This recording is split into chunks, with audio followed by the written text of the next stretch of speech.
Kate Reynolds walked into the wrong private room with rain in her hair, coffee on her sleeve, and the kind of anger that made powerful men forget how to speak. She had meant to find a lawyer. One neat, frightened, expensive little lawyer who worked for Dmitri Vulov and knew where old medical files went when criminals buried them under shell companies and polite paperwork. That was the plan. Simple, brave, mostly stupid, but simple. Instead, Kate pushed open the carved double doors of a private dining room on the top floor of the older hotel and interrupted Vincent Moretti, the most feared mafia boss on the West Coast, halfway through a business dinner that looked one wrong sentence away from becoming a crime scene. The room went silent so quickly that even the ice in the water glasses seemed to stop melting. 12 men sat around a long table covered in white linen, untouched lamb, black folders, and enough tension to make the expensive chandelier above them feel nervous. 2 guards stood near the windows. Another stood by the door Kate had just thrown open with her whole tired body. At the head of the table sat a man in a dark suit who did not look surprised.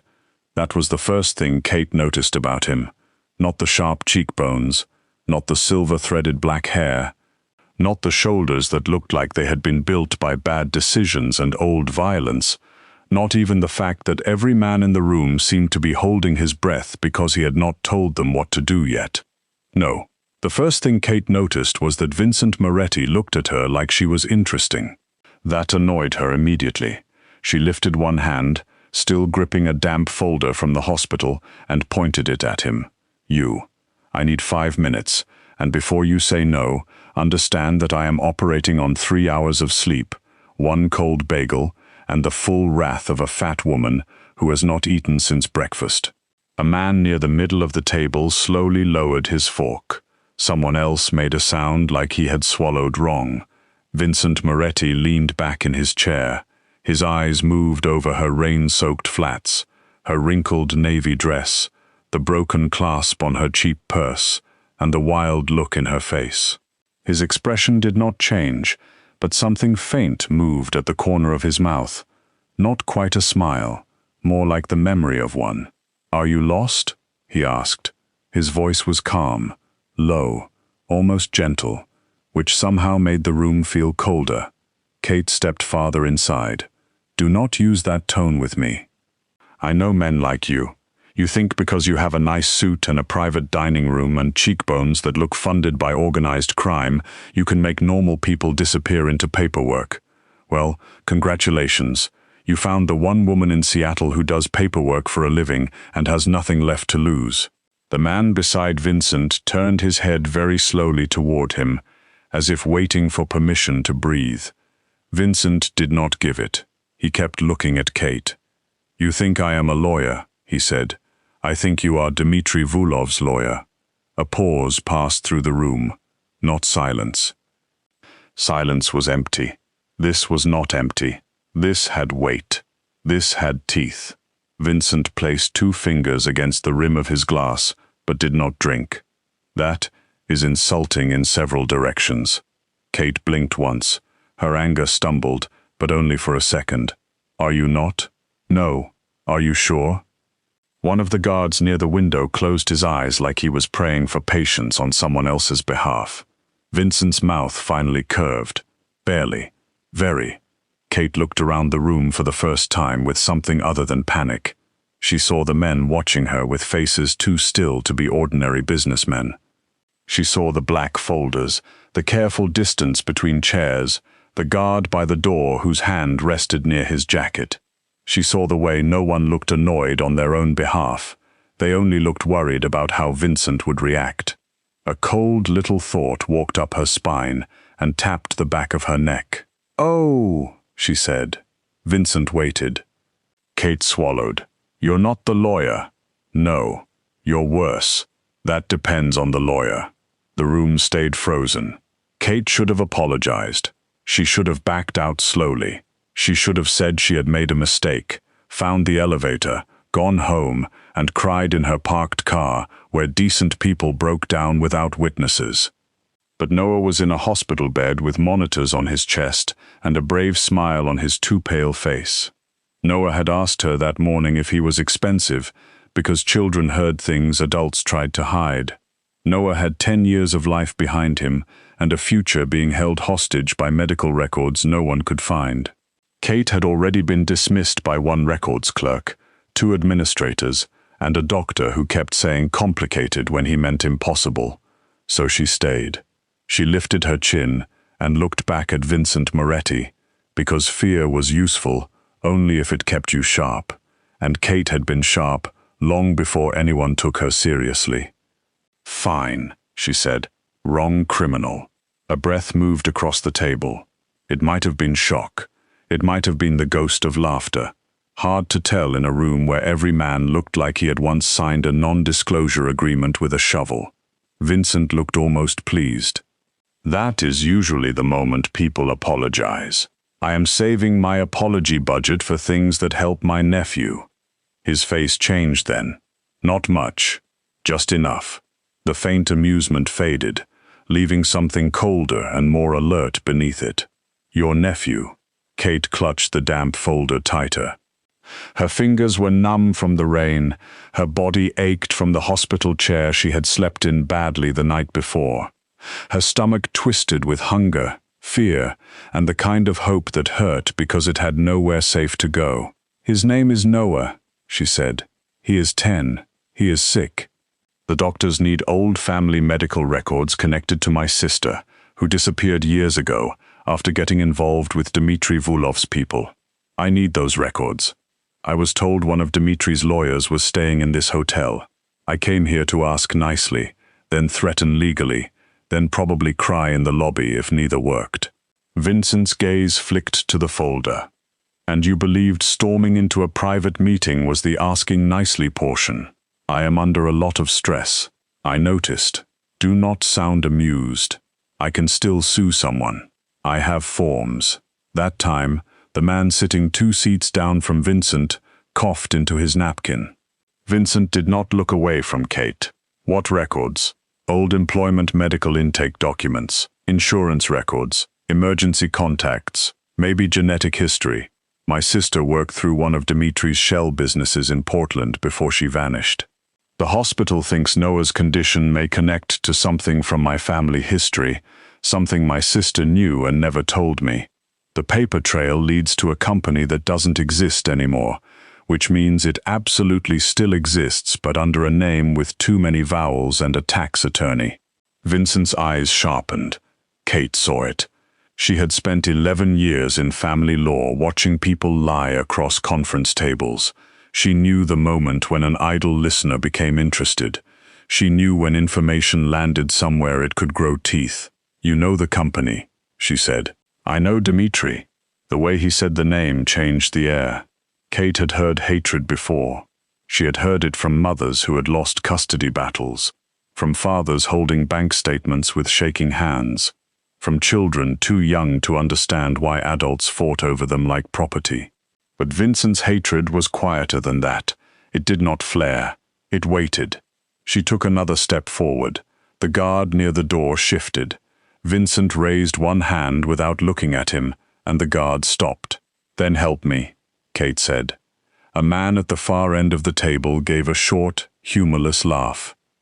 "You walked into Mr. Moretti's private dinner and demanded help."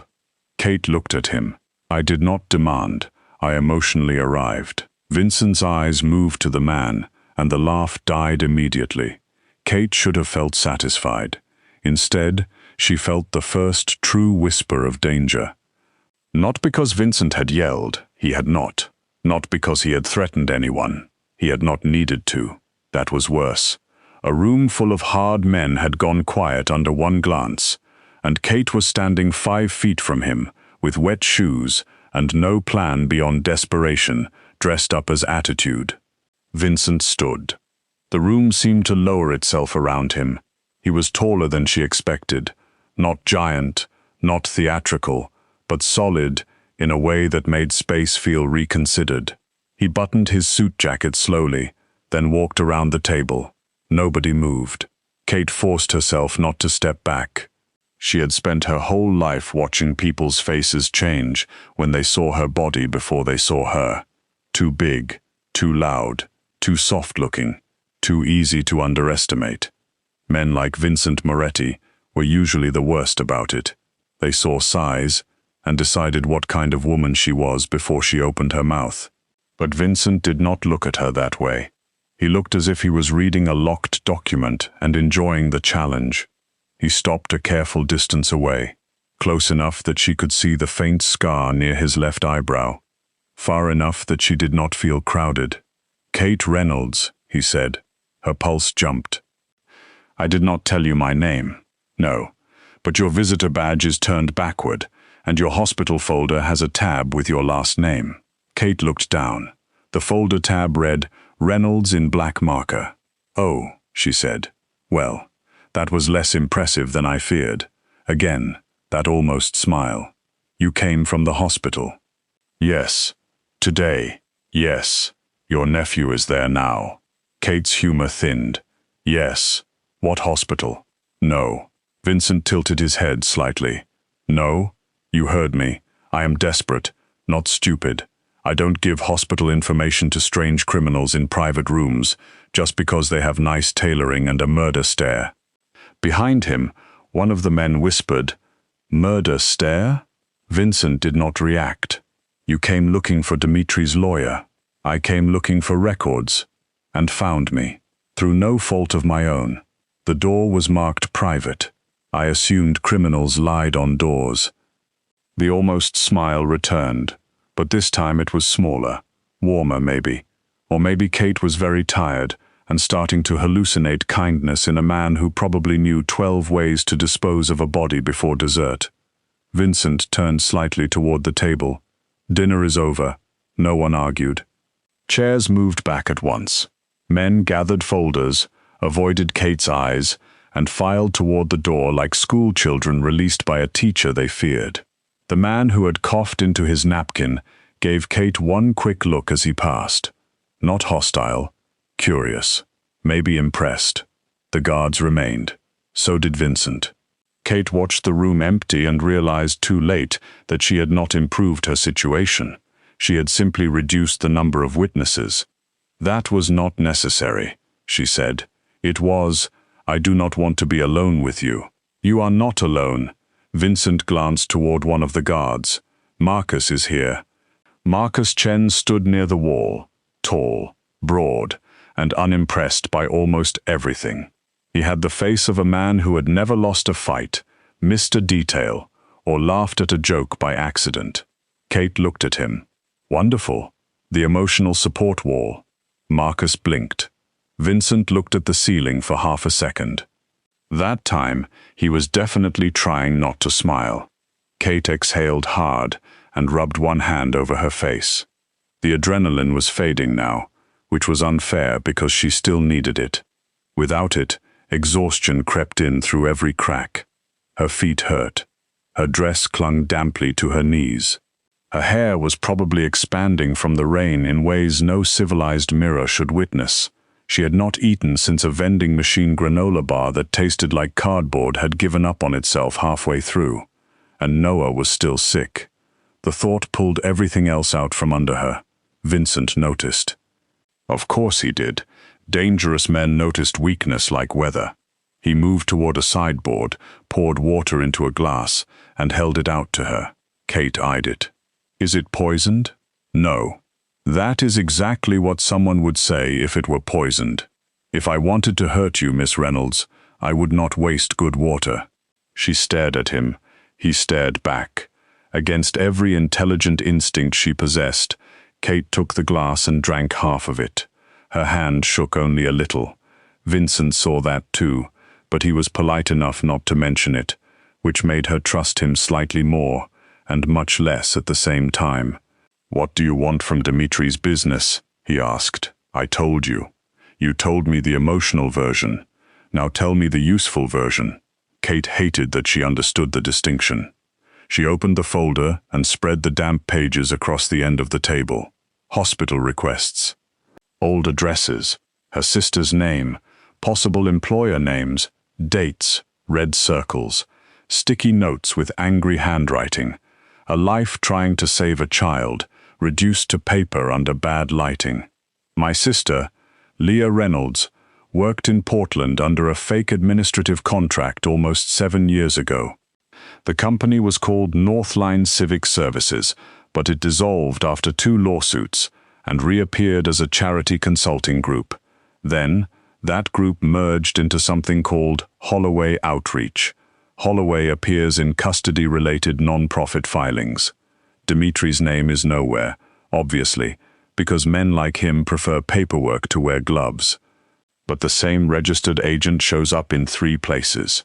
The same storage vendor shows up twice. The same notary signed documents in Portland, Seattle, and Spokane within a week, which is either a miracle of transportation or fraud. Marcus stepped closer despite himself. Vincent looked down at the papers. You found this alone? I work in family law. Half my job is finding the thing people thought they hid because they renamed it. And Dmitri's lawyer? Rumor from a clerk who owed me a favor. Someone connected to his shell companies checked into the Alder Hotel today. Room block under a corporate name. I came to confront him before my courage realized it had better options. Vincent picked up 1 page. This registered agent is dead. Kate nodded. For 2 years. Still signing documents, apparently. Very committed worker. Marcus muttered. That tracks with Vulov. Kate looked up fast. So you do know it. Vincent's expression remained controlled, but his eyes had become hard enough to cut glass. Dmitri Vulov has been pushing into Seattle for months. Quietly. Through charities, shipping businesses, custody firms, private security contracts. Men like him do not enter a city with guns first. They enter with paperwork. Guns come later. Kate felt a slow chill move through her. Custody firms? Vincent looked at her. For the first time since she had entered the room, he did not answer quickly. Kate's voice dropped. Say it. Marcus glanced at Vincent, then away. Vincent set the paper down. Dmitri uses vulnerable families. Custody disputes. Guardianships, medical dependencies, people with something to lose and no money to fight. He builds pressure where the law already hurts. Kate gripped the edge of the table. For a second, she was not in the Alder Hotel anymore. She was in a hospital hallway that smelled like disinfectant and old coffee. She was watching Noah sleep with a dinosaur blanket tucked under his chin, because he insisted he was too old for it, but never let anyone remove it. She was hearing the doctor explain that records mattered, that treatment choices depended on family history, that they needed time Kate did not have. She was remembering Leah at 23, laughing too loudly in Kate's kitchen, promising she had everything under control. Leah had always said that right before something broke. Kate looked at Vincent. Can you get the records? Yes. The word was so simple that it scared her. She had expected maybe. She had expected it's complicated. She had expected the soft, professional sadness of people who knew how to sound kind while giving nothing. She had not expected yes. Her throat tightened before she could stop it. Do not say that unless you mean it. I mean it. What will it cost? Vincent watched her for a moment. Help. Kate barked out a tired laugh. That is not a price. That is a trap with better manners. It can be both. At least you're honest. Not usually. She should have walked out. That would have been the sensible thing. But Sensible had not found Noah's records. Sensible had not brought Leah home. Sensible had not stopped hospital forms from circling back with missing information stamped in polite blue letters. Sensible was what people recommended when they had no skin in the fire. Kate looked at the papers, then at Vincent. What kind of help? You understand legal paper trails. You see patterns my people may miss because they look for threats, not signatures. Dmitri has hidden behind clean hands. I need someone who knows where clean hands leave fingerprints. And in exchange, you find Noah's records. Yes, no hurting Noah. No using him. No putting him in one of your scary little mafia chess games. Vincent's jaw tightened slightly. Children are not pieces. Kate studied him. There it was again. That code. a line in a man who probably crossed many others without losing sleep. "And me?" she asked. "What about you? Am I a piece? No. Am I bait?" His silence lasted one breath too long. Kate's laugh came out sharp and humorless. "There it is." "You are already bait," Vincent said softly. "You became bait the moment you asked questions about Dmitri. The difference is whether you stand in the open alone or behind people who know when danger has entered the room." Kate hated that. She hated it because it sounded like control wearing a better suit. She hated it because it also sounded true. "I don't like men deciding where I stand." "Then decide." The answer caught her off guard. Vincent slid one of the papers back toward her. He did not touch her hand. He did not lean in. He did not use his height, his voice, or the quiet loyalty of the men around him as pressure. He simply waited. Kate looked at the folder, at Leah's name, at Noah's hospital form, at the rain sliding down the tall windows beyond Vincent's shoulder. "How do I know you won't become worse than him?" she asked. "You don't." Honest again. Rude of him. She gave a bitter little smile. "You really need to work on your comforting skills." "I am not comforting you, clearly. I am telling you the truth because you look like a woman who has been lied to by softer voices." That landed somewhere she had not given him permission to reach. Kate looked away first. The city shone below the hotel windows, wet and silver under the rain. Seattle looked almost gentle from this high up, as if the streets were not full of people trying not to fall apart in public, as if hospitals were not filled with children waiting for adults to solve impossible things, as if one woman with a damp folder and bad shoes could not accidentally walk into the life of a dangerous man and change the course of several wars. Kate finished the water and set the glass down. "Fine," she said. "One deal. Records for Noah. Paper trail for you. No lies about my nephew. No touching my life without asking. No deciding I'm safer if I'm quiet." Marcus made a faint sound at the last part. Kate pointed at him. "You have thoughts? Emotional support wall?" Marcus looked at Vincent. "I have concerns." "I also have concerns," Kate said. "Mine are wearing wet flats." Vincent's eyes dropped briefly to her shoes. Something unreadable crossed his face. She narrowed her eyes. "Do not buy me shoes." "I said nothing. You looked rich in my direction." Marcus looked down. Vincent's expression did not change, but his voice warmed by half a degree. "You are very difficult." Kate lifted her chin. "I am very tired." There's overlap. For one quiet second, something shifted between them. Not trust. Not yet. Not even close. But recognition, maybe. The strange, dangerous recognition of two people who had both survived by becoming harder to move than others expected. Vincent turned to Marcus. "Find everything connected to Northline Civic Services, Holloway Outreach, and Leah Reynolds. Quietly. I want the lawyer Kate was looking for, identified before midnight." Kate frowned. "Kate." Vincent looked back at her. "Would you prefer Miss Reynolds?" "I would prefer you remember I am not one of your employees." "You are not. Or your problem." His gaze held hers. "That remains to be seen." Her heart did something stupid. She blamed hunger. Marcus stepped away to make a call.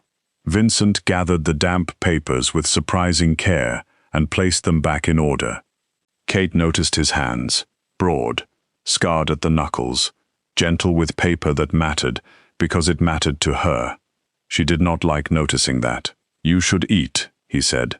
"I should go back to the hospital." "You will, after you eat." "There it is, the ordering." "The restaurant downstairs has soup." "I don't want crime soup. It is tomato basil." "That is what crime soup would be called." The almost smile appeared again. This time, he did not hide it quickly enough. Kate looked at him, and for one soft, dangerous second, she forgot he was a man people feared. She saw only a tired man in a beautiful suit, standing in a room full of cold food, looking at her like her mouth had walked into his life and rearranged the furniture. Then Marcus returned, face serious. Vincent turned to him. What? Marcus looked at Kate first, and every bit of humor left the room. The lawyer she was looking for checked out 20 minutes ago, he said, but he left something at the front desk for Kate Reynolds. Kate's skin went cold. Vincent's voice lowered. What?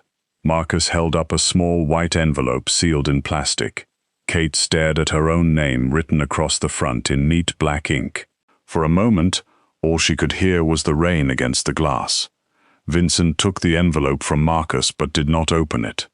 He looked at Kate, waiting, asking without asking. Her fingers felt numb again when she reached for it. Inside was a single photograph. Noah asleep in his hospital bed. Taken less than an hour ago.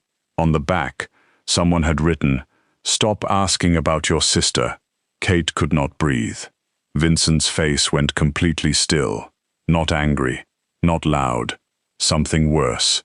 Something that made Marcus straighten and the guard by the door move his hand inside his jacket. Kate stared at the photograph until Noah's small, sleeping face blurred. Then Vincent Moretti spoke, calm as a blade being drawn from silk. "Now," he said, "you are under my protection." Kate looked up at him through the first heat of tears she refused to let fall. "No," she whispered. "Now we are going to find out who walked into my nephew's room."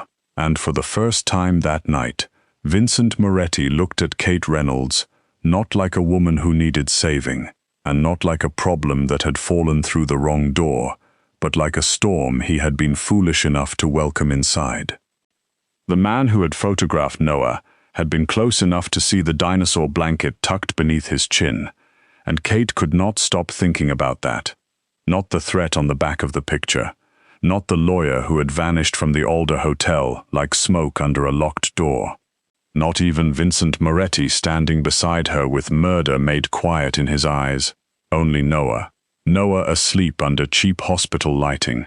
Noah small beneath wires and blankets. Noah breathing while someone dangerous stood close enough to decide whether he kept doing it. Kate did not remember leaving the private dining room. One moment she was gripping the photograph so tightly the edge bit into her palm. The next, she was in the back of a black SUV cutting through wet Seattle streets, her knees pressed together, her folder on her lap, Vincent beside her, Marcus in the front passenger seat, speaking softly into a phone. The city blurred past the tinted windows in silver lines of rain and red traffic lights. Kate stared at her reflection in the glass and barely recognized herself. Her hair had frizzed around her face. Her mascara had smudged beneath one eye. Her navy dress was still wrinkled, damp at the hem, and clinging unkindly to her thighs. She looked like a woman who had lost a fight with weather, fear, and common sense in the same evening. Vincent did not tell her to calm down. That was the first smart thing he did. He did not say Noah would be fine. He did not promise the world before checking whether it was still standing. He sat beside her, silent and still, while Marcus quietly gave orders to men with names Kate did not know. Hospital entrances, parking cameras, elevators, staff badges, visitor logs. Words floated through the car like pieces of a language she understood only enough to fear. Kate's thumb rubbed over the corner of the photograph. He looked asleep. Vincent turned his head slightly. Yes, not scared. No, that means whoever took it didn't wake him. Likely. She looked at him then. That is not comforting. I know. Are you always this emotionally generous? His eyes stayed on hers. I do not lie well when children are involved. Kate had a sharp answer ready, because sharp answers were easier than shaking apart, but it got stuck somewhere behind her ribs. She looked back at the window instead. The SUV turned hard near the hospital entrance. 2 more black vehicles pulled in behind them. Kate noticed them only when their headlights swept across the glass doors. Her stomach dropped. Absolutely not, she said. Vincent's hand paused near the door handle. What? You are not storming into a children's hospital with a convoy like a funeral for someone's parole officer. Marcus glanced back. That is specific. I work near divorce court. I know energy. Vincent looked toward the entrance. Someone entered your nephew's room, and if you walk in with half the cast of a crime documentary, every nurse in that building will panic. Security will lock down the wrong things, and Noah will wake up thinking something terrible happened. He is 10. He reads faces. So whatever terrifying little Prince of Darkness routine you had planned, fold it up and put it in your expensive pocket. Marcus looked straight ahead, but Kate saw his shoulders move once. Vincent studied her for one long second. Rain tapped against the roof. His face was unreadable, but his voice was calm when he spoke. Marcus and I go in with you. Everyone else remains outside. Kate inhaled. No visible weapons. Marcus slowly turned his head. Kate pointed at him. Do not look at me like that. This is a pediatric cardiac floor, not a villain warehouse. Vincent said, no visible weapons. Marcus sighed like a man asked to attend a picnic in a thunderstorm. Kate opened the door before either of them could do it for her. Cold rain hit her face, and she welcomed it, because panic had made her skin too hot. She crossed the hospital drop-off lane fast, sensible flats slapping against wet pavement. Vincent moved beside her, not touching, not guiding, just there. Marcus followed a few steps behind, somehow looking less like a wall and more like a wall that had agreed to wear a visitor badge. The hospital lobby was too bright. That was what always bothered Kate at night. The brightness felt dishonest, as if fluorescent lights could bleach fear into something manageable. A security guard looked up from his desk, then looked again at Vincent, and his expression changed in the way faces changed when money or danger entered a room. Kate stepped in front of Vincent before the guard could decide which one he was. Kate Reynolds, she said, already pulling out her ID. Guardian for Noah Reynolds, pediatric cardiac, room 412. These are family friends. Marcus made a sound behind her. Kate did not turn around. Very intense family friends. The guard hesitated. His eyes moved to Vincent. Vincent said nothing. Somehow that helped and did not help at all. Ma'am, visiting hours are... My nephew was photographed in his room less than an hour ago by someone who did not have permission to be there. Kate placed the plastic-covered photo on the desk. So unless you want me to start using my outside voice in this lobby, I need you to call your supervisor right now. The guard looked at the photograph. His face lost color. Vincent watched Kate with a strange stillness, as if each word out of her mouth added another piece to a puzzle he had not expected to enjoy solving. The supervisor arrived in 3 minutes. The nurse manager arrived in 5. By then, Kate had already signed herself in and was halfway to the elevator because nobody in that hospital had ever successfully stopped her from reaching Noah, and tonight was not going to be their inspirational first attempt. When the elevator doors opened on the pediatric floor, Kate smelled antiseptic, warm plastic, and the weak coffee from the nurse's station. Home, in the saddest way. She moved faster. Her throat tightened before she reached the room. Noah was asleep. Actually asleep. Alive. His lashes rested against pale cheeks. His curls were flattened on one side from the pillow. One hand lay outside the blanket, the IV tape too large against his thin wrist. The monitor beside him blinked with steady green numbers. Kate gripped the doorframe so hard her fingers hurt. She did not cry. Not yet. Crying was for bathrooms, parked cars, and the tiny kitchen table at 3 in the morning after bills were paid in the wrong order. Vincent stopped outside the room. He did not enter. Kate noticed that even through the rush of relief and terror, he stayed in the hallway as if the doorway mattered. As if this room belonged to Noah and Kate, and danger did not get to cross the threshold just because it wore a beautiful suit. Marcus, less sentimental and more practical, was already scanning the hallway. A nurse named Denise hurried toward Kate, her face pinched with worry. Kate, I am so sorry. Security told us. We had no idea. Kate kept her voice low. Who came in? Denise swallowed. We're checking the logs. That is hospital language for you don't know. We had a shift change. There was a transport tech, maybe. someone with a badge. I thought he was from imaging. Noah was scheduled for imaging? No. Kate closed her eyes for 1 second. Vincent's voice came from behind her, quiet, but colder than the hallway air. Description. Denise looked at him and went still. Kate opened her eyes. Denise, this is Vincent. He is helping me find the records.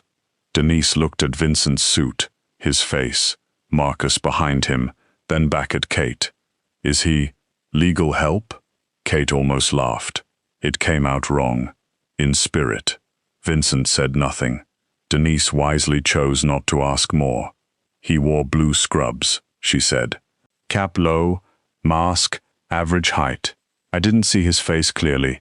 He had a hospital badge clipped to his pocket. Name? Marcus asked. Mark, maybe? Or Martin? I only saw the first few letters when he turned. Kate's heart gave a strange little knock. Marcus noticed before Vincent did. You know someone named Mark. Kate looked down at Noah. Lots of people are named Mark. Vincent's attention sharpened. Kate. She hated the way he said her name. Not soft, not hard, just precise enough that lying felt childish. She stepped back from the doorway, careful not to wake Noah. Mark Chen used to work at my firm, legal assistant before me, smart, quiet, always acted like the printer personally offended him. He left last year after some issue with confidential client files, but nobody would talk about it because the partners love sweeping scandals under expensive rugs. Marcus went completely still. Kate looked at him. No. Marcus's face had changed. Not dramatically, but something behind his eyes had locked down. Vincent looked at him. Marcus. Marcus's jaw tightened. My younger brother is named Mark. Kate stared at him. Of course he is. Fantastic. Wonderful, because tonight needed a family twist. Marcus did not smile. I have not spoken to him in 8 months. Why? He made choices. Vincent's voice was quiet. That is not an answer. Marcus looked toward Noah's room, then away. He gambled, borrowed money, got desperate. I paid twice. The third time he disappeared. Kate felt the floor shift under the story. Not because she trusted Marcus. She didn't. She had known him for less than an hour, and so far his main personality trait was standing where normal people might place furniture. But she understood desperate family. She understood paying once, twice, forever, because love and fear kept using the same door. Dmitri, Vincent asked. Marcus's silence answered. Kate pressed a hand against her stomach. So Dmitri had your brother working at my law firm before I ever started digging. Maybe, Marcus said. No, not maybe. Kate's voice sharpened, still low enough not to wake Noah. My sister's old records connect to fake charities and custody cases. My firm handles family law. Mark worked there. He had access. Dmitri uses custody cases. That is not maybe. That is a nasty little scrapbook with all the pages glued together. Vincent looked at her, and even now, even with Noah sleeping 10 feet away and a threat wrapped around them, Kate saw that flicker again. The recognition, the respect. She was not sure what to do with it, so she ignored it aggressively. The nurse manager arrived with a tablet and hospital security beside her. Vincent stepped back into shadow.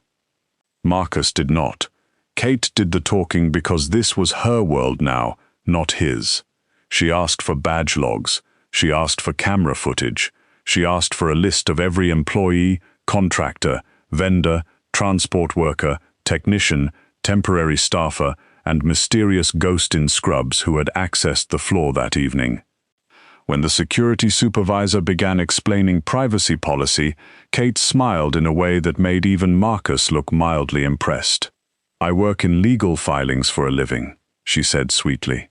Please do not flirt with me using policy unless you brought the whole statute. The man stopped talking. Vincent looked away, but not before Kate saw his mouth twitch. 20 minutes later, they had a grainy security image from the hallway. Blue scrubs, cap, mask, badge turned partly backward. The man's face was unclear. But Marcus looked at the image once and went silent in a way Kate did not like. "It's him," she said. Marcus did not answer. Vincent did. "Yes." Kate stepped into Noah's room before her legs could decide to stop working. She sat in the chair beside his bed and took his hand carefully around the IV tape. His fingers curled faintly around hers. His eyes opened halfway. "Aunt Kate." She swallowed the fear down so hard it hurt. "Hey, Bug. You smell like rain. I was outside. At night? Seattle does this thing where it continues existing after sunset." He blinked slowly. "Are you being weird because I'm sick? I am being weird because I am naturally gifted." His mouth curved a little. That small smile nearly broke her. Noah's eyes moved toward the hallway. Vincent stood beyond the glass wall with his back partly turned, speaking to Marcus. "Who's that?" Kate followed his gaze. "That is, someone helping us. He looks like a vampire principal." Kate pressed her lips together. "That is very accurate. Is he mean?" Kate looked at Vincent again. He must have felt her gaze because he turned. His eyes moved from Kate to Noah, and whatever lived in his face softened so quickly she might have missed it if she had not already started watching him too carefully. "No," Kate said. "I don't think he's mean." Noah studied him with the severe judgment of a child who had met too many doctors. "Does he have snacks?" Kate laughed.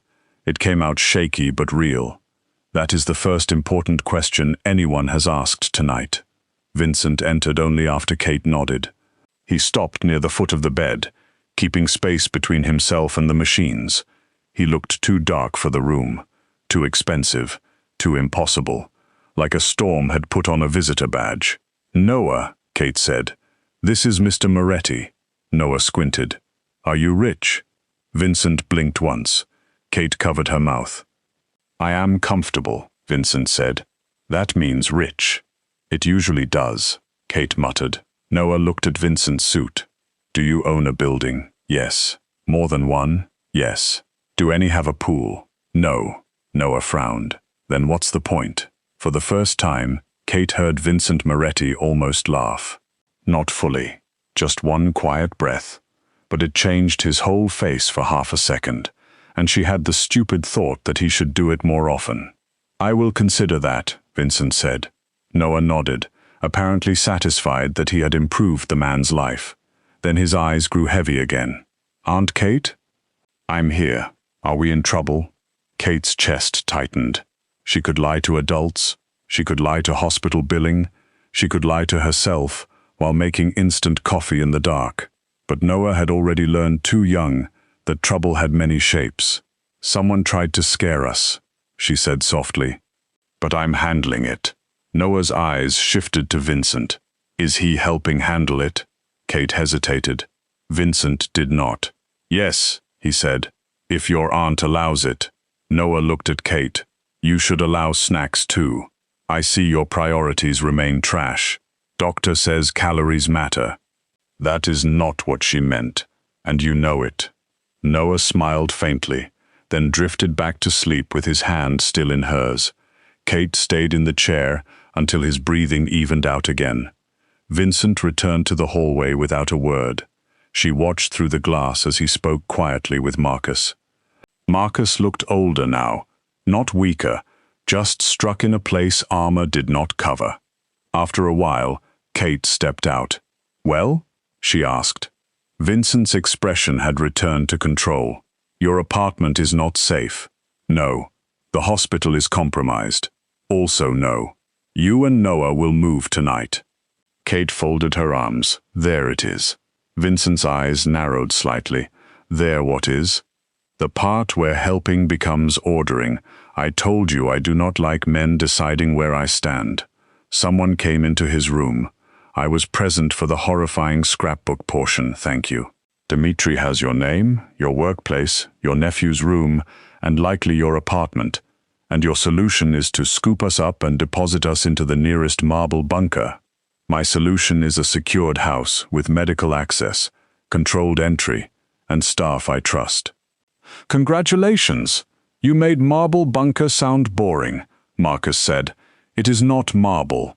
Kate looked at him. I am sorry your brother is apparently a villain intern, Marcus, but this is not the moment.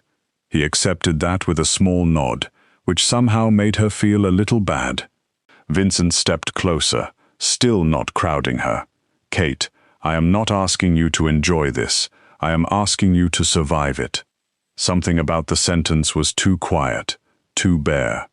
Kate's anger lost one layer. She looked through the glass at Noah, at the machines, at his small hand outside the blanket. She thought of her apartment with the sticky kitchen drawer, the couch where Noah liked to build Lego cities, the mug Leah had left years ago and Kate had never thrown away. She thought of a man in blue scrubs standing over Noah with a camera. Her voice dropped. Can he be moved safely? I spoke with the attending, Marcus said. Not discharged. Transferred after morning evaluation, if stable. We can secure the floor tonight. We can secure a private medical room tomorrow. Kate looked at him. You already arranged that? Prepared, Vincent said. Not arranged. She stared at him. He added, because you had not agreed. Oh. That was more dangerous than ordering, somehow. A powerful man who could act without permission but waited for it, made Kate's defenses look around nervously for a new formation. She rubbed her forehead. I hate that you're learning. I am observant. You are annoying. So are you. Mine is charming. Debatable. Despite herself, Kate almost smiled. It was small and exhausted, but it was there, and Vincent saw it. Of course he did. The next hours passed in a strange blur of quiet movement. Vincent's men did not storm the hospital. They appeared like shadows that knew where to stand. One near the elevator. One at the stairwell. One outside the pediatric floor entrance wearing a visitor sticker and the expression of a bored uncle. Hospital security seemed both offended and relieved. Kate stayed with Noah while Marcus gathered logs. Denise changed IV tubing, and Vincent made phone calls in a low voice by the window. At 3 in the morning, Kate finally sat in the family waiting room with a paper cup of coffee that tasted like burnt regret. Vincent entered carrying a paper bag. She looked at it suspiciously. If that is shoes, I will throw you out a window. It is a sandwich. What kind? Turkey. Crime turkey? Hospital cafeteria turkey. That is worse. He sat across from her and placed the bag on the table. Eat. She opened her mouth. He lifted one hand. Please. That shut her up, which was rude and probably strategic. She took the sandwich. Her hands were shaking again, and she hated that he saw. She hated even more that he pretended not to. She ate half in silence before realizing she was starving. Vincent watched the dark window instead of her, giving her the odd mercy of not being observed while she needed something. Why children? She asked after a while. His eyes moved back to her. What? You said you do not lie well when children are involved. Most men like you have rules about loyalty or territory or not wearing brown shoes with black suits. Why children? The corner of his mouth shifted faintly. Brown shoes offend you? I contain multitudes. He looked down at his hands. For a moment, he seemed far away from the hospital, from the rain, from her. My mother ran a shelter before my father destroyed every good thing near him. Women came with children. Some stayed days, some weeks. The children always knew more than adults wanted them to. They learned footsteps. Door sounds. Which voices meant hiding? Which silences meant worse? Kate's throat tightened. Vincent continued, voice controlled. A child should not need survival instincts before they learn multiplication. Kate looked away first. That was almost human. It happens rarely. Terrible. Now I have to adjust my opinion. I apologize for the inconvenience. She huffed, and the sound was dangerously close to fondness. Then Marcus appeared in the doorway holding a tablet. We found the badge. Vincent stood immediately. Kate rose too. Marcus looked at her, then at Vincent. It was issued to a temporary transport contractor. Fake name. But the badge was created using admin access from a law firm network. Kate's blood cooled. My firm? Marcus nodded. 3 weeks ago. That's before I started asking questions at the hospital. Yes. Vincent's eyes darkened. So Dmitri was watching her before tonight. Kate gripped the back of the chair. The waiting room seemed suddenly too bright, too small, too full of air she could not use. Marcus swiped the tablet. There's more. The fake contractor badge accessed 3 rooms tonight. Kate whispered. 3? Noah's room, Marcus said. The records archive, and the pediatric oncology family office. Kate frowned. Why the family office? Marcus looked at Vincent. Vincent's face had turned frighteningly still. Because that is where social workers keep emergency guardianship notes. Kate felt cold all the way through. Guardianship? Marcus handed her the tablet. On the screen was a file request from an unknown user. Noah Reynolds, Guardian Fitness Review. Emergency Custody Vulnerability Assessment. The words moved in front of Kate's eyes, neat and digital and monstrous. Vincent's voice came from somewhere close. Dmitri is not just threatening Noah's treatment. Kate stared at the screen. He is preparing to question your right to keep him.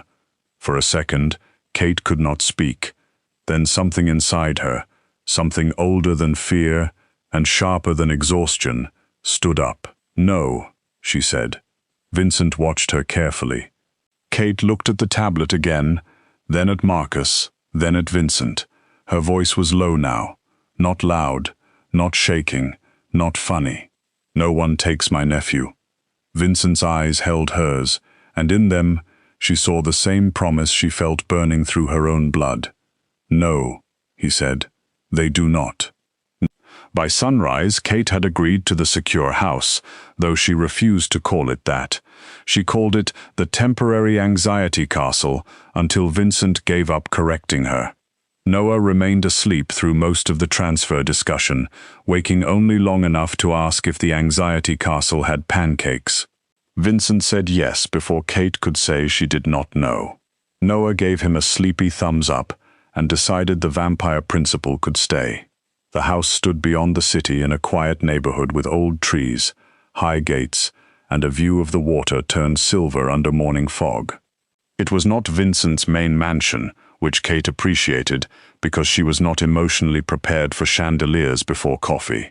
Still, the place had stone walls, iron security, 3 kitchens, and a living room so tastefully cold it looked like no one had ever sneezed there. Kate stood in the entryway with her purse over one shoulder and Noah's overnight bag in her hand. "Oh no," she said. Vincent looked at her. "What now? This house has never been bullied by a throw pillow." Marcus, carrying 2 medical bags, paused behind them. Kate turned slowly, taking in the grey sofa, the perfect glass table, the empty shelves, the art that looked expensive and emotionally unavailable. This place is where comfort goes to network. Vincent removed his coat. It is secure. It is beige. Security was the priority. Clearly, Joy was not consulted. Noah, pale but awake in the wheelchair beside her, looked around. "It needs snacks." Kate pointed at him. "See? Leadership." Vincent's mouth moved. "There is a pantry." Kate narrowed her eyes. "Is it full of almonds and sparkling water?" Marcus said. "Mostly." "Of course it is." She looked down at Noah. "We are in rich people jail," Noah whispered. "With pancakes?" "With pancakes," Vincent said. Kate looked at him. "You are not allowed to win him with breakfast." "I already did," Noah said. "Betrayal," Kate whispered. For a little while, the fear eased. Not vanished. It had moved into the walls with them. But it eased. Noah was settled into a downstairs room that had been quickly converted with medical equipment, warm blankets, and a nurse who did not look frightened of Vincent, which Kate respected immediately. Marcus took over the security office. Vincent showed Kate the exits, the safe room, the cameras, and the panic buttons. By the 3rd panic button, Kate stopped walking. He turned. "What? How many ways does this house have to tell you something awful is happening? Enough. That is not an amount. That is a trauma response. It is a system. It is a system. Anxiety disorder with doors. Vincent looked at her for a long moment. Do you want fewer precautions? Kate's answer came too quickly. No. The honesty sat between them. Her voice softened against her will. I want them not to be necessary. So do I. She believed him. That was unfortunate. Later, after Noah ate 2 pancakes and declared the anxiety castle acceptable under protest, Kate sat at the long kitchen island with her laptop, her folder, and Vincent's people bringing her documents one by one.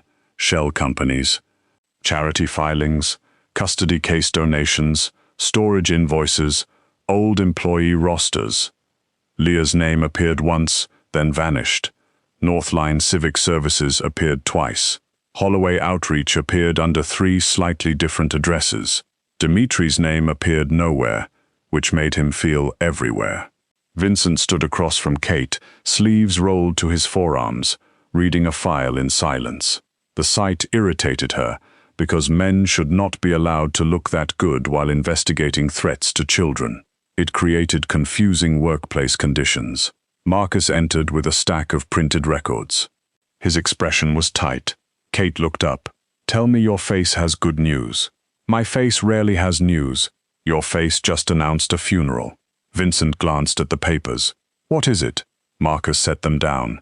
Mark accessed Reynolds' family files while he worked at Kate's firm. Not just Leah, Kate too. Employment records, old address history, guardianship petition, sister's disappearance notes. Kate's hands went still on the keyboard. The kitchen seemed to pull away from her. Vincent said her name, but she barely heard him. Kate picked up the top page. There it was, her life in copies, her signature. Her emergency petition for guardianship after Leah vanished. Notes from interviews, the court's temporary order, a line from an old affidavit where Kate had admitted she was overwhelmed but stable, frightened but capable, willing to do whatever Noah needed. Someone had circled the word overwhelmed in red. Below it, another note had been added in handwriting she did not know. Potential pressure point. Kate felt something colder than fear settle in her chest. Vincent reached for the paper, then stopped before touching it, waiting again, asking again. She hated how much that mattered. She handed it to him. He read the note. His face changed into something so controlled it frightened even Marcus. Kate's voice came out quiet. They are not looking for records anymore.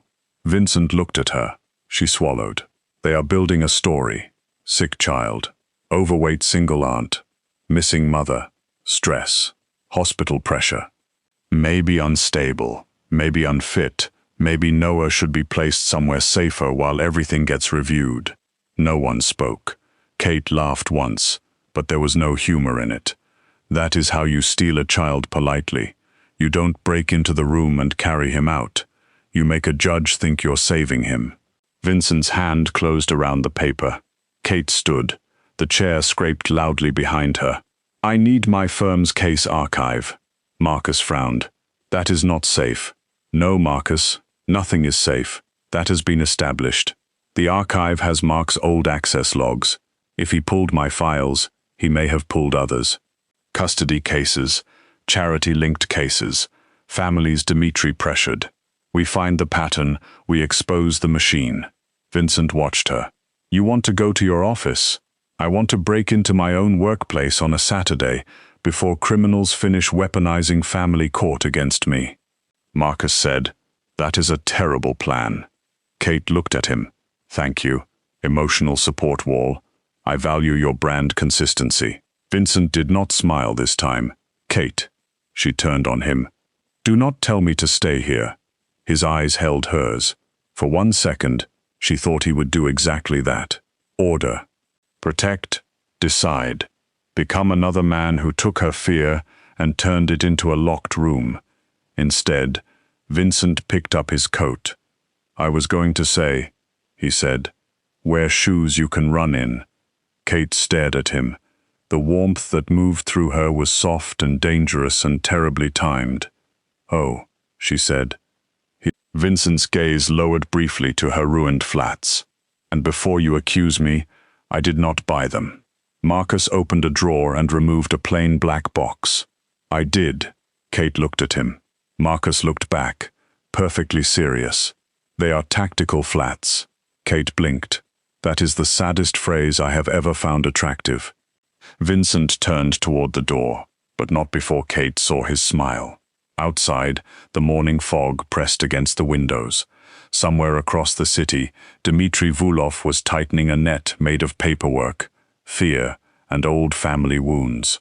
Somewhere, Mark Chen was carrying secrets that belonged to Kate, Marcus, and maybe Leah too. And upstairs, Noah was laughing softly at something the nurse had said, alive and warm and unaware of how many dangerous people had begun moving because of him.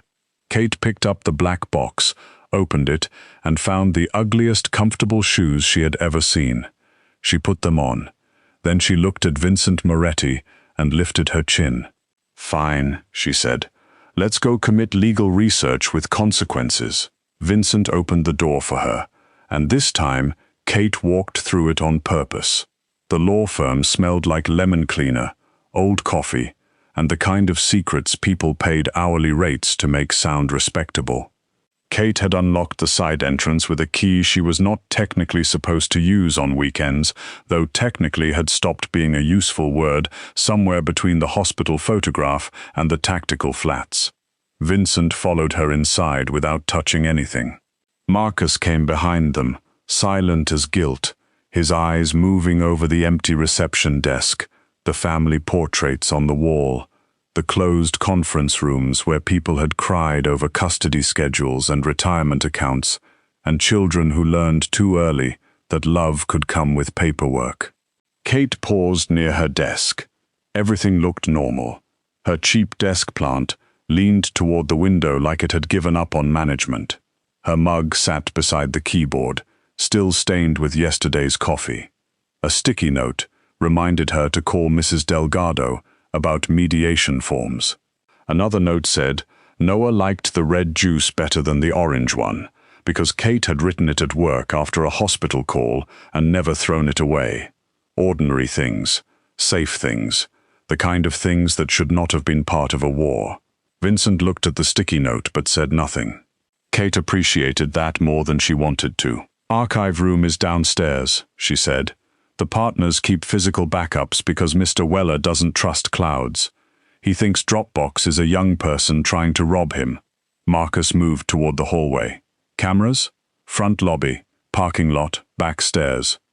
Archive room has a keypad and a camera that has not worked since March, unless the maintenance guy lied to avoid talking to us. Vincent glanced at her. Does everyone tell you things? People underestimate how much they say near fat women with snacks and office keys. His eyes held hers for half a second.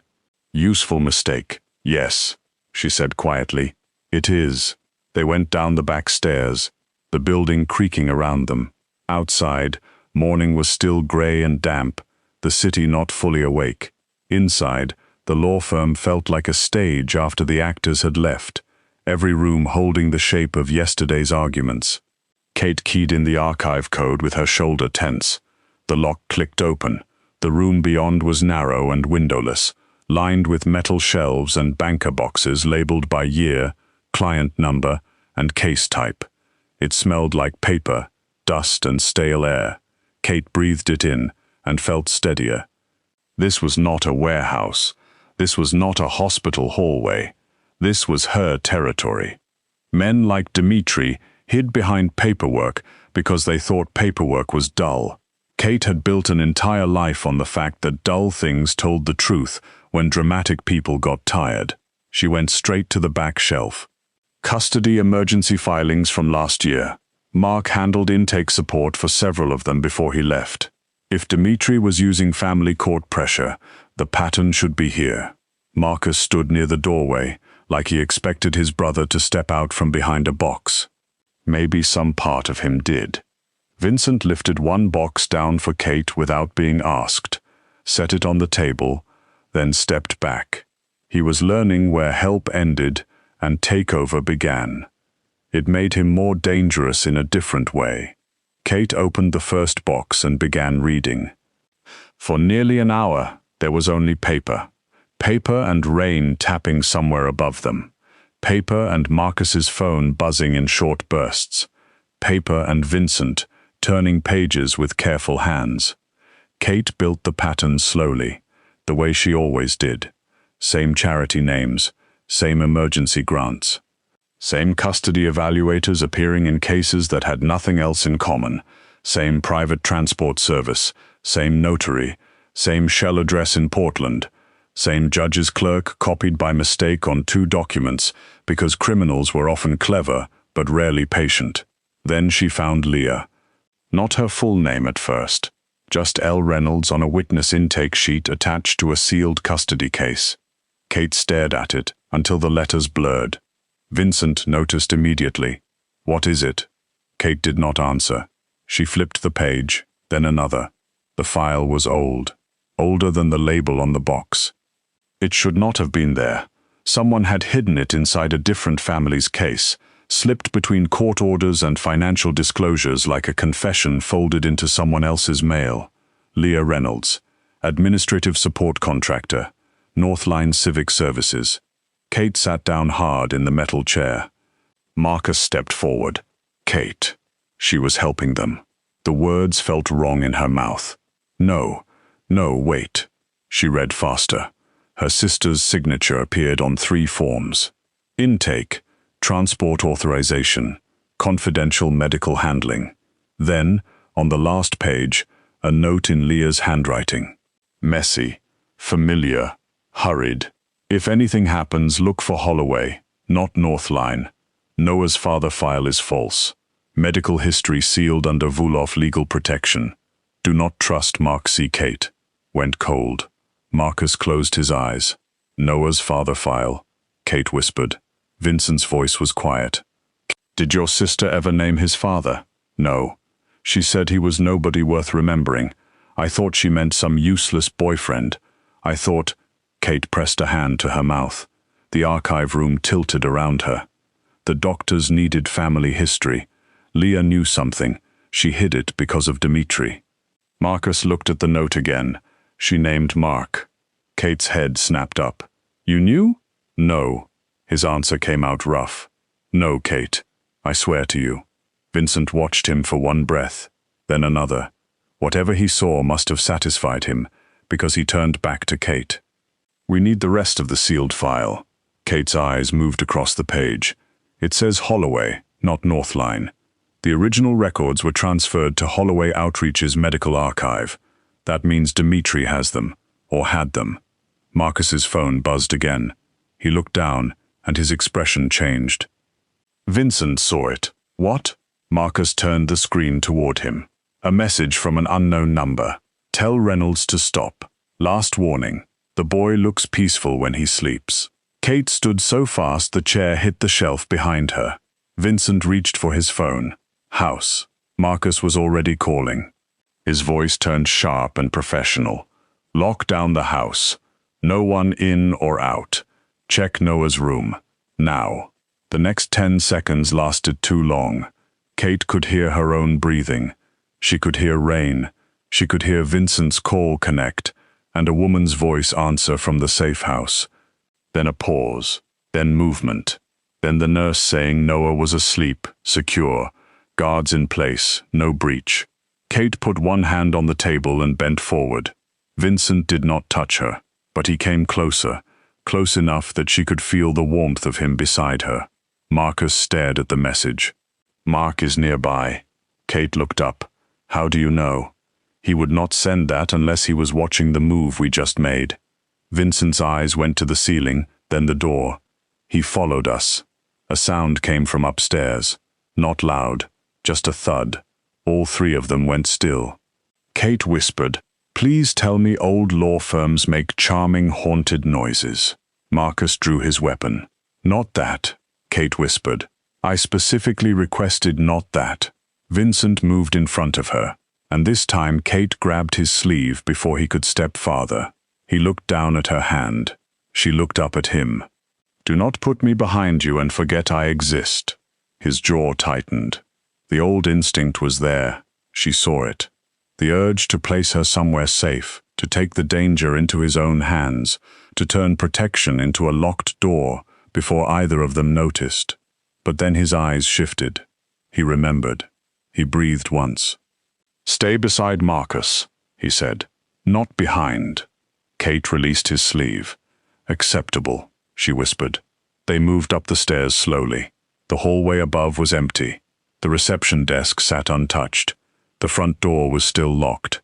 Then came another sound from Mr. Weller's office, a drawer sliding shut. Marcus's face had lost every trace of uncertainty. Pain remained, but it had been forced into a corner by training. Vincent pushed the office door open. Mark Chen stood behind the senior partner's desk, with a flash drive in one hand and a gun in the other. He looked younger than Kate remembered. That was the cruel thing. At work, Mark had always seemed serious, tired, slightly annoyed by small talk. Now he looked like a boy who had made 10 bad choices and woken up inside the 11th. His suit jacket was damp from rain. His eyes were bloodshot. The gun shook almost imperceptibly in his grip. Marcus went very still. "Mark." Mark's face twisted. "Do not." Kate stood between Vincent and the doorway, close enough to see the panic under Mark's anger. Vincent's voice was calm. "Put the gun down." Mark laughed once. "You brought him?" "Of course you brought him." Kate looked at the flash drive. "Is that my firm's access log?" "It is none of your business. It became my business when someone photographed my nephew sleeping." Mark flinched.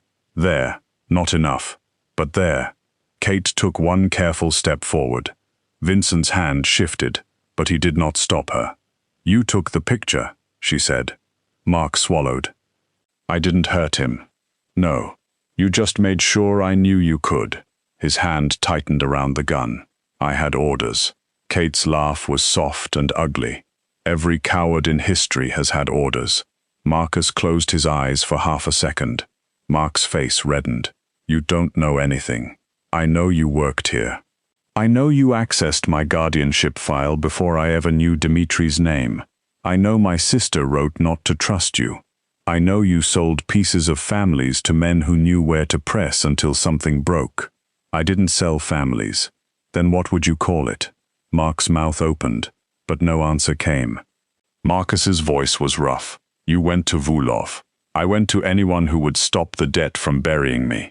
Mark's eyes shone with anger now, or shame, or both. "You think everyone can stand straight because you do? You think everyone can just become a wall?" "I was drowning, Marcus." Dmitri offered a rope. "Ropes can hang people," Kate said. Mark looked at her.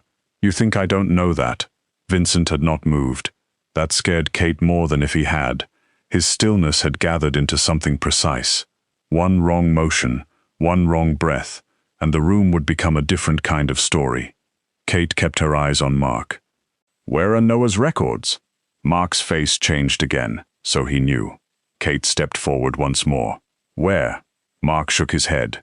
"You need to stop asking. My nephew needs treatment. That file is not just medical." "What does that mean?" Mark's eyes flicked to Vincent, then to Marcus. "Dmitri kept files on everyone connected to his operation. Workers, witnesses, children, bloodlines, leverage, immigration status, addiction histories, custody vulnerabilities. Your sister found out Noah's father was tied to one of Dmitri's dead partners. Not a boyfriend, not nobody. Someone whose family history mattered medically and politically. Leah tried to copy the records and run. Dmitri found out." Kate's vision narrowed. "Is Leah alive?" she asked. Mark looked away. The room seemed to stop breathing. "Mark," Marcus said, voice breaking in a place so small most people would miss it. "Answer her." "I don't know." Mark's voice was barely above a whisper. "I swear I don't know." She disappeared before I was pulled in. But Dmitri kept the medical archive because of the boy. Insurance. Leverage. I don't know all of it. "Where?" Kate asked again. Mark closed his eyes. Then his phone buzzed. He looked at the screen, and his face went white. Vincent moved before Kate could read it, but Mark lifted the gun higher. "Don't." Marcus's weapon came up. Kate's breath caught. Vincent stopped. Mark turned the phone slowly so they could see. A live image of the safe house gate, then a second image. Noah's downstairs window from beyond the trees. Kate's heart stopped. Vincent's voice turned deadly. Marcus. Marcus was already calling. Perimeter breach on the waterside. Move Noah, now. Mark shook his head fast. He said if I didn't bring Kate, they'd take the boy. Kate stared at him. Bring me where? Kate. Warehouse south of Harbor Island. Dmitri wants the papers you found, the drive, and you. He thinks Vince won't move if you're in the middle. Vincent looked at Mark like he had already judged him. And you came here to trade her. I came to warn her. Mark's voice cracked. Then I got scared. Kate looked at this trembling man with a gun, this brother, this traitor, this frightened piece of Dmitri's machine, and hated that she could still see the human being inside the damage. It would have been easier if he were only a villain. Life rarely offered that courtesy. Give me the drive, she said. Mark stared at her. Give me the drive, Mark. Then put the gun down before your brother has to survive you twice. His face crumpled. For a terrible second, no one moved. Then Mark set the gun on the desk and pushed it away. Marcus crossed the room and took it. His hand was steady. His eyes were not. Mark held out the flash drive to Kate. I am sorry. Kate took it. Be useful. Sorry can come later. And that was how the trap became theirs. Vincent wanted to move Noah farther away. Kate agreed, but only after she spoke to him on the phone and heard his sleepy complaint that rich people houses had weird pillows. He was transferred through a service exit with the nurse, 2 guards, and enough misdirection to confuse a spy satellite. Marcus stayed behind long enough to put Mark in a secure room with 1 guard and a choice: help or vanish into the consequences. Mark chose help, which Kate did not forgive but did use. By late afternoon, Kate sat in the back of another black SUV with her laptop open, Vincent beside her, Marcus in front, and half of Dmitri's legal skeleton spread across her screen. The flash drive held access logs, hidden custody files, shell company transfers, and the missing path to Holloway's archive. Kate followed the money first. Money was never loyal. It went where it was told and left footprints like a toddler in flour. Holloway outreach led to medical storage. Medical storage led to a private records vendor. The vendor led to offshore payments. The payments led to Dmitri's local partners, men who liked to call themselves investors when no one asked what they invested in. Vincent listened as she explained it, his eyes fixed on her face. What? She asked finally. You think quickly under pressure. I was raised by overdue bills and a sister with bad taste in men. Pressure and I have a shared lease, Marcus said from the front. That almost makes sense. Thank you. Emotional support wall. Vincent's mouth curved. You are certain this is enough? Kate looked back at the screen. Enough to hurt him? Yes. Enough to end him? Not unless he exposes himself trying to stop us. Vincent's eyes darkened. Then we let him. The warehouse was not romantic. Kate felt this was rude. If a woman was going to risk her life beside an attractive crime lord, the least the universe could provide was atmosphere less damp and forklift adjacent. The building sat near the water, under a sky the color of bruised steel. Inside, old crates lined the walls. Men stood in groups, some Dmitri's, some Vincent's, some belonging to other organizations Kate did not want to understand too well. Criminal politics, she decided, looked a lot like court mediation, except everyone had better coats and worse hobbies. Dmitri Vulov stood near the center of the warehouse, pale-eyed and elegant, with a smile so thin it seemed cut into his face. He looked at Kate first, not Vincent. That told her plenty. So this is the woman, Dmitri said. Kate tightened her grip on the folder. I prefer Kate, but I understand villains love being vague. A few men shifted. Vincent stood beside her, not in front, beside. The difference steadied something deep in her bones. Dmitri's gaze moved over her body with deliberate cruelty. Kate had seen that look before. Men like him loved to measure women and call it judgment. Moretti risks territory for a loud paralegal with a sick child. Kate smiled pleasantly. Actually, I'm a legal assistant. If you're going to insult me in a warehouse, try to respect the clerical structure. One of Vincent's men coughed. Dmitri's smile sharpened. You think jokes make you brave? No. I think jokes make insecure men reveal where to kick. Vincent made a sound so quiet she almost missed it. Dmitri's eyes hardened. You are here because I allowed it. No, Kate said. I'm here because you got sloppy. She opened the folder.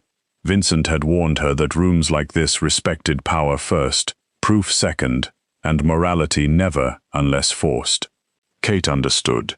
She had sat in enough courtrooms to know that truth needed presentation or it died looking messy.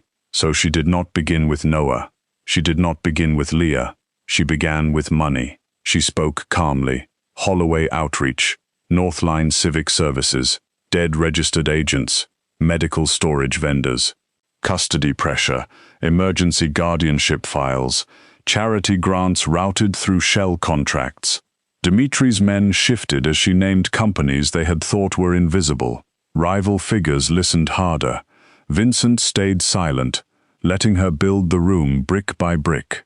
Dmitri laughed when she mentioned the fake notary. Kate turned the page. That laugh is adorable, because this is the part where it gets embarrassing. She showed the duplicate filings, the signatures, the payment routes, the badge record used to enter Noah's hospital floor, the law firm access logs. She did not say every detail. She said enough. Enough for the room to understand that Dmitri's hidden machine had been found by a fat woman in ugly tactical flats who had not slept properly in 2 days and had absolutely lost patience with men who thought paperwork was a private language. Dmitri's face changed slowly. That was satisfying. Then he struck where she knew he would. You are emotional, he said. A frightened aunt desperate to keep custody of a child who may need better care than you can provide. You break into offices. You consort with criminals. You make accusations because you are terrified someone will notice what you are. Kate felt the blow land, not because she believed him, because he knew the shape of the wound, the court documents, the red circle around overwhelmed, the fear that loving Noah might not be enough in a world that liked clean backgrounds and thin bodies and women who did not talk back. Vincent moved slightly. Kate touched his wrist once. Not yet. He stopped. She looked at Dmitri and smiled. Softly this time. You know, she said, people have been calling me too much my entire life. Too loud, too big, too emotional, too much trouble. And every time, they thought naming me would shrink me. The warehouse had gone silent. Kate held up the flash drive. But you made one mistake, Dmitri.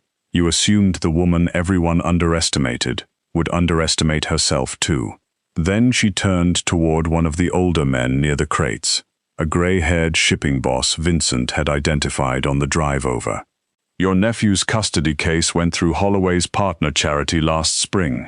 The sealed evaluation that almost cost your sister visitation was copied to Dmitri's server before the judge saw it. The man's face darkened. Kate turned to another. Your import license delay was not federal review. It was Dmitri holding your paperwork until you agreed to his Portland route. Then another. Your son's rehab admission. Same grant network. One by one, the room shifted. Dmitri had not just threatened Kate. He had touched everyone. Quietly, legally, politely. The kind of violence men excused because no one bled where cameras could see. Vincent finally spoke. Kate is not my weakness, he said.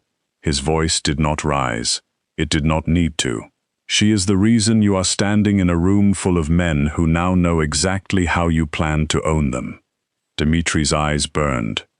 You think this ends me? Kate looked at her phone. A message appeared from Marcus, who stood outside with Mark, 2 attorneys Kate trusted, and a federal contact Vincent had not been happy about using, but had used anyway, because Kate's plan required public consequences, not just private revenge. She lifted her eyes. No, The part where your records vendor turns state's witness probably helps. Dmitri went still. Vincent looked at her, and for 1 second, even he seemed surprised. Kate shrugged. I told you, paperwork has feelings when subpoenaed. Sirens sounded in the distance. Not close yet. Close enough. The warehouse erupted into motion. Dmitri shouted in Russian. Men reached for phones. Some moved toward exits and found Vincent's people already there. Others simply stepped away from Dmitri, which was more damning than any speech. Power had a smell, Kate realized. So did its absence. Dmitri lunged toward her. Vincent moved faster. He caught Dmitri by the front of his coat and slammed him against a crate hard enough to shake dust from the beams above. Guns came up around the room. Kate's heart kicked. Marcus appeared at the side entrance, weapon drawn. Dmitri smiled through blood at the corner of his mouth. There he is, the monster she wanted to tame. Vincent's hand tightened. Kate saw the moment, the old way opening its mouth, the easier ending. Violence dressed as justice. A monster defeating a monster, while everyone pretended there had been no other path. Kate stepped closer. Vince. Only that, not a plea, not an order, his name. Vincent did not look away from Dmitri at first. His breath moved once, twice. Then he released him. Dmitri staggered, shocked. Vincent stepped back to Kate's side. No, Vincent said quietly. She taught me better methods. Kate's throat tightened at the worst possible time. The federal agents entered through the far doors with local police behind them. There was shouting then. Orders. Men kneeling. Phones seized. Dmitri trying to look calm while the room he had built collapsed in public. Kate watched him taken away and felt no clean triumph. Only exhaustion. Only relief with sharp edges. Only the strange grief of knowing Leah had been trapped inside this machine before Kate ever understood its shape. Mark handed over the final location of the medical archive before they took him too. Marcus stood beside his brother for a long moment. Whatever passed between them was quiet and painful, and not Kate's to hear. Then Mark was gone, and Marcus stayed standing in the rain outside the warehouse as if loyalty could be rebuilt only by not moving. Vincent found Kate near the SUV. She held a sealed plastic records bag against her chest. Inside were Noah's files, family medical history, genetic notes, Leah's old emergency forms. Enough answers to send to the doctors. Not all the answers. Maybe never all. But enough for Noah to have a chance. Vincent stopped beside her. Are you hurt? Kate looked down at herself. Damp coat. Ugly shoes. Shaking hands. Whole body aching like fear had weight. No, she said. I am furious and hungry. Both survivable. Barely. He looked at the records. You did it. Kate shook her head. We did it. The word sat between them. We. Vincent heard it. She knew because his face changed before he could hide it. Weeks passed before Kate trusted quiet again. Noah's doctors used the records to adjust his treatment, and the first good news arrived on a Tuesday afternoon, while Kate was eating vending machine pretzels and arguing with Vincent by text about whether bulletproof glass counted as a home feature or a cry for help. Noah's numbers were improving. His risk was lower. The new plan was working. Kate cried in the hospital bathroom for 11 minutes, then washed her face, walked back into Noah's room, and let him pretend he had not noticed. Dmitri's operation did not vanish overnight. Men like him left stains, but his money froze. His partners scattered. His polite systems became evidence. Holloway Outreach collapsed under investigation. Families who had been pressured began receiving calls from real attorneys, not criminals wearing charity badges. Marcus testified where needed and said very little where not. Mark took a deal that would never be enough and was still more than Kate expected from him. Vincent changed too, though not in the way people like to write songs about. He did not become gentle. He did not stop being dangerous. His world did not turn soft because Kate walked into it with wet hair and paperwork, but he began asking before deciding. Not always perfectly.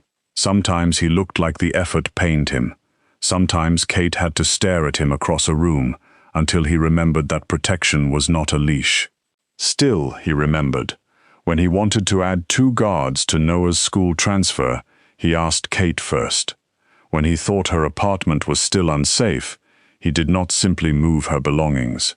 He brought coffee, sat at her tiny kitchen table, and explained the risks while Noah built a Lego city around his phone.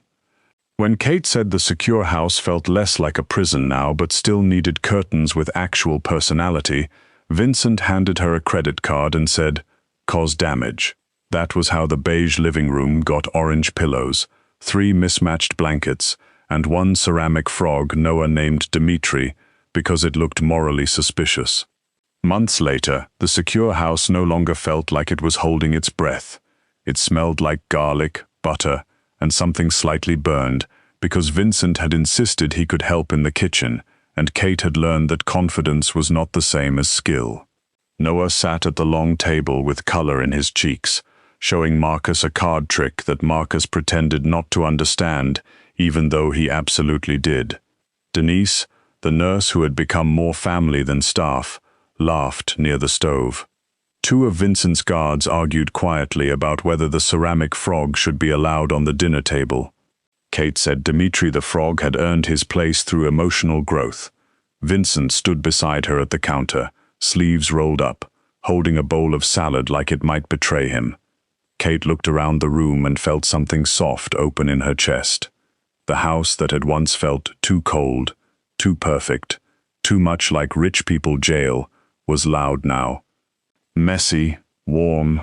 There were Noah's books on the stairs, Kate's legal pads on the kitchen island, Vincent's jacket thrown over a chair because Noah had hidden the coat closet key as part of a game no adult had agreed to play. There was danger still. Of course there was. Some doors would always need locks. Some windows would always be watched. Vincent Moretti would never be a simple man with a simple life. But Kate no longer felt placed inside that life. She had chosen where to stand. Vincent came up beside her. "You are quiet. Rare moment. Respect it. I am trying." She glanced at him. "You look worried. I am waiting for you to tell me what is wrong with the salad. It has no personality. Salad is not meant to have personality. That is where you and salad are both mistaken." His mouth curved. Noah called from the table, "Aunt Kate, can we keep living here?" The room softened around the question. Kate looked at Vincent. He did not answer for her. He did not even look like he wanted to, though she knew he did. He simply waited. Kate walked to Noah and brushed a curl from his forehead. "You like it here?" Noah shrugged, pretending to be casual and failing. "The pancakes are good. Marcus is weird but useful. Vince lets me use the big TV if I say, 'educational before movies.' And you laugh more." Kate's throat tightened. Vincent looked away, giving her privacy in a room full of people. She kissed Noah's hair. "Then maybe we stay." Noah grinned. "With the frog?" "With the frog." "Can Vince stay too?" Kate looked over her shoulder. Vincent stood very still. For a feared man, he looked suddenly defenseless. Kate should have teased him. She would later. It was important to maintain balance in nature, but not yet. She walked back to him slowly. The room did not go silent, exactly, but it softened. Marcus stopped pretending not to watch. Noah definitely watched. The guards became fascinated by their plates. Kate stopped in front of Vincent. "You know I don't need rescuing, right?" His voice was low. "Yes.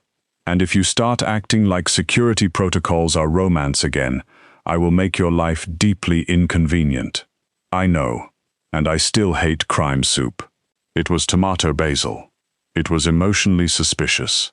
His smile warmed, barely but truly. Kate took his hand. The most feared man on the West Coast looked down at their joined fingers, like she had given him something more dangerous than power. "I don't need you to save me," she said softly. "But I like having you beside me." Vincent's hand closed gently around hers. "That is where I want to be." Kate believed him. Not because he was harmless. He was not. Not because the world was safe.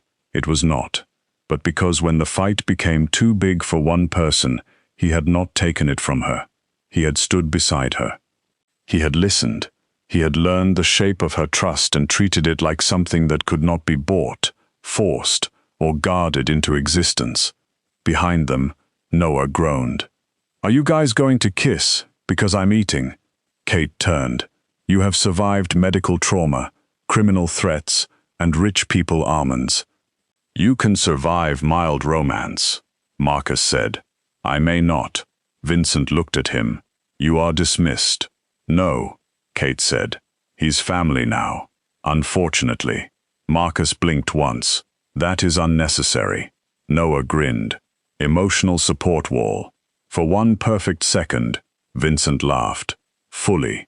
The sound filled the kitchen, low and surprised, as if it had escaped from a locked room inside him and found the house warm enough to stay.